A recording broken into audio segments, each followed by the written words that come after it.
Good morning. How's your day going? I hope it's going great.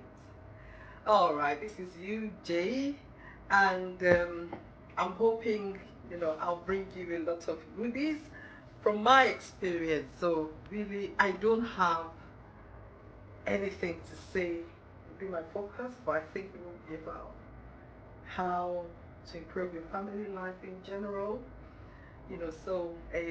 I'm a mother, I'm a wife, and I'm a professional, and I'm a creative. So, yeah, so you would find a lot of that, from my blog or whatever. And so, I'm starting with, personal development, finances, and things like that, not from a professional point of view, but from my own understanding and how I've been able to apply this to my life. So today I'll be talking about how I've been able to use my credit cards to my advantage. So I'm doing this video because I found out that I had some friends who didn't understand how best to use their credit cards, and so they were paying premium on their credit cards.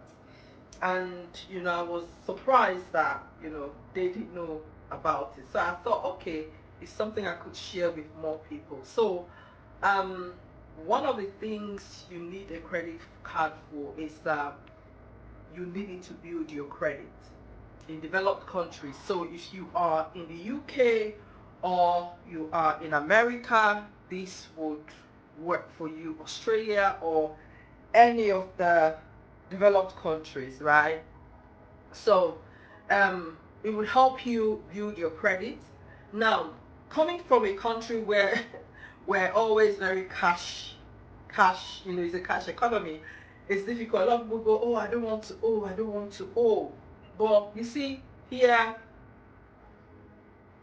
you need your credit rating to be high up so that you can buy things. I know we buy houses free of charge, or buy cash down. I mean, we buy exotic cars cash down, but we all know that that's one of the reasons why there's a lot of corruption. But let's not go there.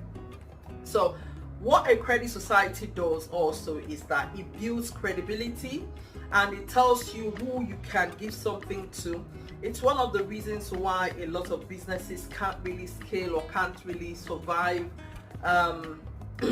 can't really survive a lot of situations back home in Africa, because we don't have good credit ratings. And so a community with good credit rating helps the society and everybody. So if you say you want to buy anything cash, what it means is that you don't have good credit rating. You won't be able to buy a house, you won't be able to get a car on credit, all this on credit. But if you want to do it cash, yes, you can do cash now. So that's fine. Also, the credit card, it also, if you have a credit card, it helps you to increase your credit limit, because if you most times you'll start small. For example, I think my first credit card was probably maybe £200 or maybe 500, something like that. But at the moment, because I know how to use it, I've been able to expand it, because there's something called credit utilization which comes to play when you're using your credit card. So what it means is, now if you have just one credit card, say maybe £1,000, and you use maybe 800 or 900 of that £1,000, it will kind of count against you, because it would say that you've used 80 to 90% of your credit card, which is not a bonus for you. However, if you build up your credit rating and you increase your credit limit, you can have access to a lot more. So what that also means is that you're able to, so let's say you want to buy something, you can buy something with your credit card, and you pay off later. So we'll come to that. Now, what do you need to do to increase what are the things you need to do to get the right credit card? Now, I have a shopping list. I always work with shopping lists. I never used to be very financially savvy, so yeah, I work with a shopping list. When I'm traveling, when I'm doing anything, I do a list. It helps me to have clarity and all that. So one of the things you want to look at is interest. right? How much interest will that card provider give you? Some will tell you, oh, okay, we'll give you 0% interest for 3 months. Some will say 0% interest for 6 months. Some will say 0% interest for 1 year. Some will say 0% interest for 24 months. Now, I'll give you an example. Like I said, one of my friends who has very fantastic credit, but because she doesn't know how to use her credit card, I kid you not, she was only able to get a credit card worth maybe only just about $1,000 or so, because she's not been using it. She's not been building her credit. She's not been increasing her credit limit. And so that counted against her, because she doesn't believe in owing, and it counted against her. So when she was shopping, so when I told her about, transferring her balance and not paying the high premium on interest, she didn't understand. The max she could get was maybe $1,000 thereabout. However, because I understood how to use my card, anytime I shop for a card, if I tell the card company that I have maybe 10,000 I want to put in there, or 12,000 or something like that, they would give it to me, because all my credit cards together worth something reasonable, right? And so it's good to have credit cards, try to use them, but pay it off. So at the moment, I think I have about 4, and I try to use them for shopping. I don't use my debit card to shop anymore as such. Why? Because I'm using my money, so there is no need using my money, right?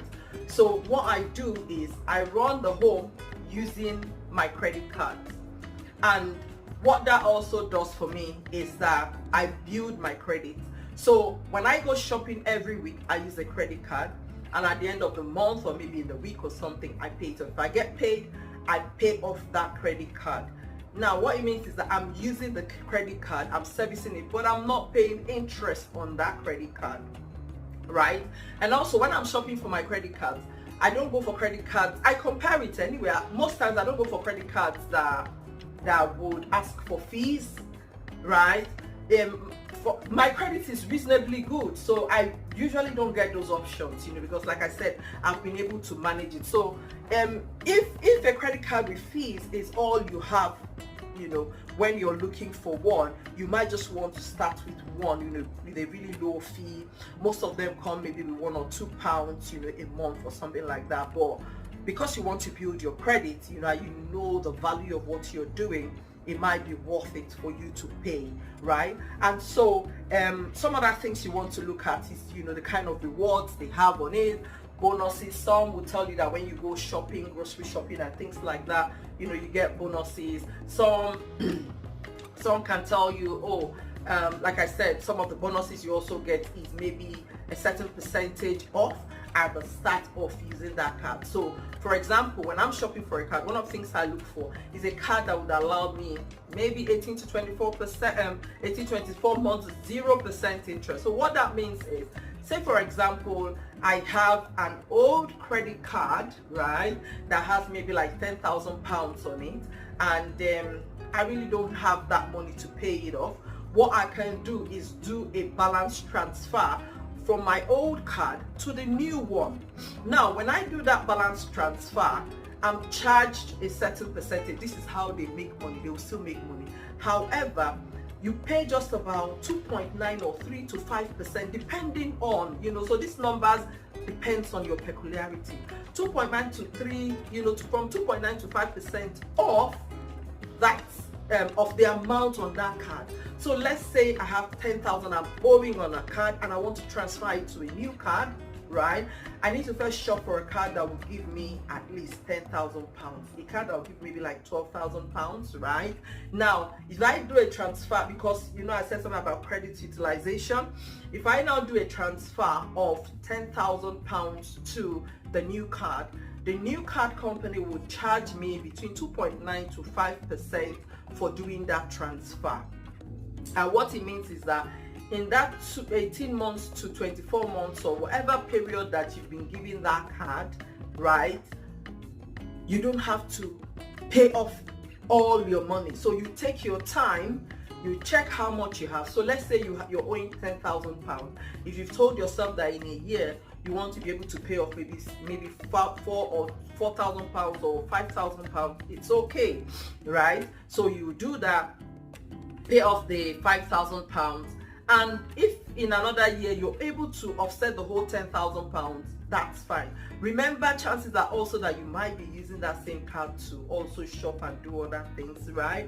So chances are that you might not be able to finish paying off that money. So what you can also do is, balance transfer. So when you do a balance transfer from one provider to another, you're able to save on paying the huge percentage, because most cards, when you shop most cards, what they will tell you is that when you shop for their card, they're giving you maybe 0% for 18 months, and after that you start paying maybe 24, 25, 26 or 28%. What that means is 25% of what you're owing is a quarter of that. So let's say you're owing £10,000, right? Let's say you're owing £10,000. If you're not smart about managing your credit card, what that will mean would be that in a year you'll be paying back about £2,500. You don't want to do that. However, if you do a balance transfer on £10,000, it might just cost about, maybe on 3%. 3% of 10,000 is maybe like,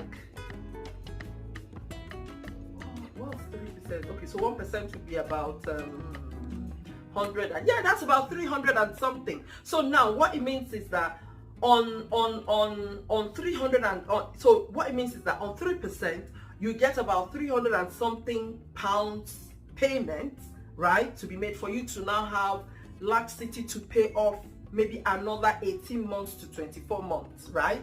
So that's why I always say, for me, I look for those who will give me no card payment, interest free, at least 18 months. That's 18 months, you don't have to pay any interest. Then after 18 months, of course, it will help you to like balance yourself, sort yourself, instead of you to come to the end of the card and you're struggling, and things like that. You don't have an option. However, if you find that your credit is not good and you need to sort yourself, one of the things that I would say is do your best to pay up as much as possible.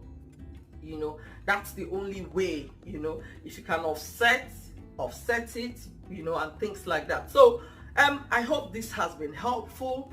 I hope it's helped you to understand how to use your credit card a lot more. Don't go paying 20-something%. That is like quarter. Do you know what quarter is?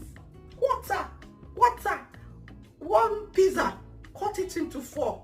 One chunk of it is what you're paying in 1 year, right? That's the interest though. Then the next year again. Do you understand? So you need to avoid that payment by all means. And the best way to avoid that payment is with 0 interest rate and balance transfer. 3%, 5% balance transfer and that's for 18-24 months, is way better than paying for the interest of over 20-something percent. So I hope that has been helpful, and if you find it helpful, please share with your friends, and I hope to see you next time. Yeah, that's it. I like this to be as free as possible, not scripted, but just me and my thoughts. Yeah, so this was how I was able to increase my credit. So at the moment, I have a reasonable amount of credit. And what that means is that anytime I go card shopping, I get offers. Because the money I have in credit cards is huge. However, I'm not using all of them. And so I get offers, right? So I'm sure this should apply to people living in America, Australia, or wherever that you're using credit cards. And let me not make this too long. Bye, see you later. Cheers.